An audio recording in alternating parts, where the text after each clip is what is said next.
আসসালামু আলাইকুম, সবাই কেমন আছেন? দেখেন, এই তো বাচ্চাকে নিয়ে আমি ড্রয়িং করতে বসে পড়েছি। আসলে আমি আর আমার বাচ্চা দুজনের ড্রয়িংয়ে একটু দুর্বল, এই জন্যই প্রবলেম। ড্রয়িংয়ের মাপটা আসলে বুঝতে পারলে না ড্রয়িং করাটা খুবই সহজ হয়ে যায়।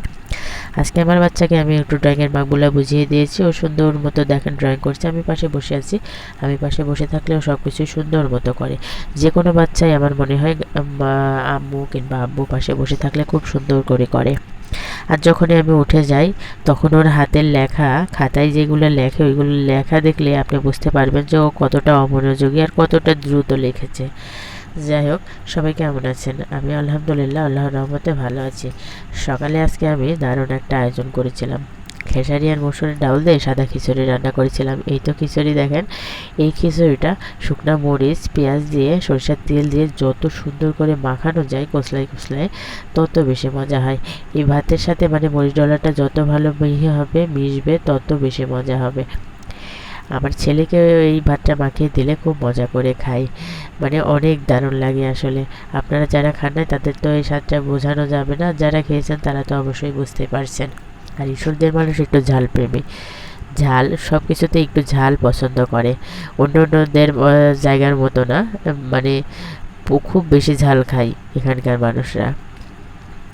যাই হোক, দুপুরের আমার রান্না কলার ভাদালটা আমি মসুর ডাউল দিয়ে ঘন্ট করছি। বাগারটাও দেওয়া হয়ে গেছে, একটু মানে জাল করে নেব, একটু টাইট হয়ে গেলে নামিয়ে নেব। এই ঘন্টটা আমার ভীষণ ভালো লাগে। আর একটু মুরগির মাংস রান্না করব। মুরগির মাংসটা এখন আর আমি বেশি করে রান্না করি না। আগে রান্না করে করতাম কি, ফ্রিজে রেখে দিতাম, তারপরে খেতাম। কিন্তু এখন আর তা করতে চাই না। কারণ মা ছেলে যতটুকু খাবো ঠিক ততটুকুই রান্না করবো, টাটকা টাটকা খেয়ে ফেলবো। এই তো দেখেন, আমি সকালে স্কুলে গিয়ে স্কুলে একটু ভিডিও ধরছিলাম। বেল দিয়ে দিয়েছে, প্রত্যেকটা বাচ্চা ক্লাসে ঢুকছে, যার যার সিটে শেষে বসে বসছে। কত দায়িত্ব ওদের দেখছেন। মানে খুব বড় হয়ে গেছে, ক্লাস ওয়ানে পড়ে কিন্তু সব বাচ্চাগুলো, এটাকে ওয়ানের ক্লাস। আমার বাচ্চাটা দেখেন নিরিবিলি বসে আছে। ওর আসলে সকালে ঘুম থেকে উঠতে এতটা প্রবলেম হয়, এসে অবশ্য দৌড়াদৌড়ি ছুটাছুটি করে, তারপর আজকে বসে আছে নিরিবিলি। এই তো আমার রান্নাটা কমপ্লিট হয়ে গেছে।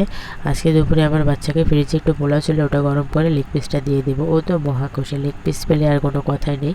যেদিনে মুরগি রান্না করি না কেন, লেগ পিস কিন্তু ওর জন্য আলাদা করে রাখা হবে, এটা শুধু ওর জন্যই বরাদ্দ।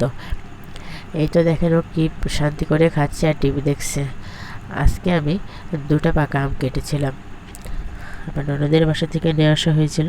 আপুলা খুবই মজার ছিল, আমি চোচা সহজ ছিল, তারপরে খেয়েছি, খুবই ভালো লেগেছে। যাক, আমার এই ভিডিওটা যদি আপনাদের কাছে ভালো লাগে থাকে, লাইক কমেন্ট আর একটা একটা করে শেয়ার করে দিবেন।